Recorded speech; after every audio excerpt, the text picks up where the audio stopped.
If such a scenario, and now I have to choose my words with particular care, if such a scenario were to emerge, this is the first option, then at the end of such a limited war, the outcome would not be difficult for us to envisage, namely that Iran will be the dominant actor in that entire region, that the Saudi royal family would have to exit from the stage of history, and that most likely ISIS will find a home in Saudi Arabia, in Mecca and Medina. But ISIS is a particularly venomous snake, and it seems to have been created with a particularly major objective of inciting and fomenting Shia-Sunni civil war in the world of Islam. And so an ISIS taking control of Arabia will be the bait, which I hope and I pray that Iran does not bite. Because if Iran were to foolishly bite that bait and to ever launch an attack on Arabia, then those who created ISIS will get what they wanted, namely Shia-Sunni civil war in the world of Islam, and the major beneficiary will be the state of Israel. I will myself use my voice as powerfully as I can to condemn Iran if Iran were to ever make such a stupid mistake as to launch an attack on Arabia. The second possibility, and we must move quickly now, is that if Turkey launches an attack on Syria, as we expect soon, then NATO would intervene, because Turkey is a NATO member state and there are legal obligations if a NATO member state is at war. And if NATO intervenes, well, then we're going to have the world war.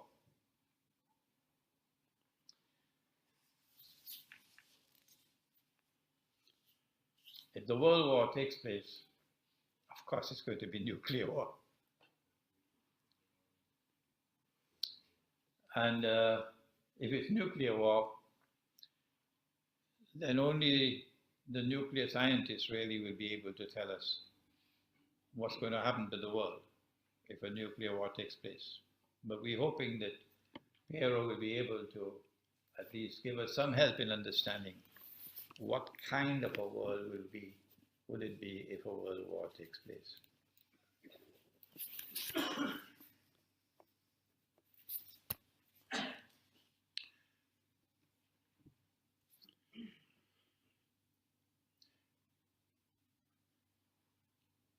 And now for Islamic eschatology and what it has to say concerning world war. We are familiar with what the Prophet said, Allah's blessing be upon him. It's just that we don't put it into context. Prophet Muhammad, Allah's blessings be upon him, said that the river Euphrates will one day uncover a mountain of gold. And people will fight for that gold. And 99 out of every 100 who fight for the gold would be killed. And each would say, I will be the one who will survive. But those who believe in the one God should not touch that gold.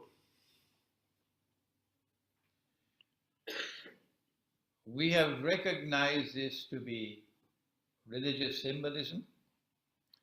And last August in our seminar right here in Geneva, we offered an interpretation that the mountain of gold is not to be understood as a metal, mountain of metal. There are those, of course, who insist on a literal understanding, and hence they're waiting for the mountain of the metal to come out from underneath the river. But we say no, it is religious symbolism. And in 1974, an ocean of oil underneath the river began to function as a mountain of gold. An ocean of oil underneath the river, Euphrates, began to function as a mountain of gold.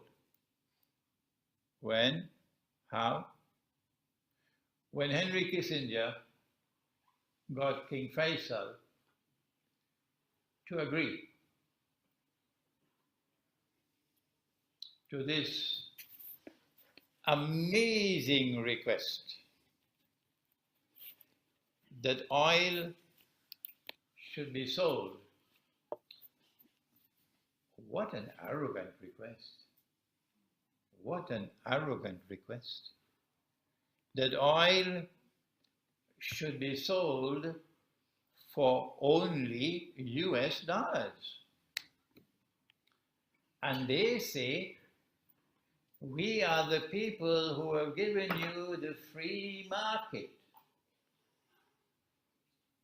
Really? Is this a free market? Have you no shame? Have you no shame? Is this a free market?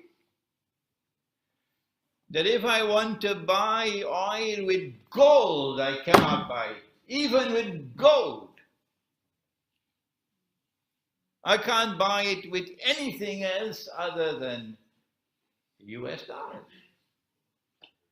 When Faisal agreed to that, and then he got the other Arab oil producing countries to agree, and then OPEC came into being as the greatest achievement of the Zionist movement.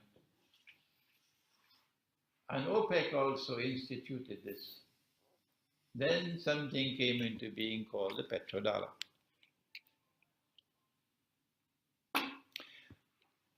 And the prophecy of Prophet Muhammad ﷺ materialized. But he said they're going to fight over that mountain of gold. Watch it, what the Prophet said. That fight is coming into being now. That fight is about to take place because of BRICS. Because BRICS is a threat to the petrodollar monetary system. And Russia is the leader of BRICS. Without Russia, China would not be there. And without Russia and China, forget it. India and Brazil and South Africa are just little boys. And so, from our eschatological perspective, the big war is coming. And we can see and understand there's going to be the war over the mountain of gold.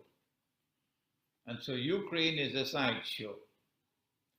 Syria is the sideshow. The mountain of gold is the cause of the war. In order to maintain their rule over the world, they must maintain their rule over money. You cannot rule the world unless you rule the world of money. And you cannot rule the world of money so long as mankind is using gold and silver as money. No. You've got to get rid of gold and silver as money because this is money with intrinsic value. This is real money. And you've got to replace it with something called monopoly money. Someone else called it toilet paper money.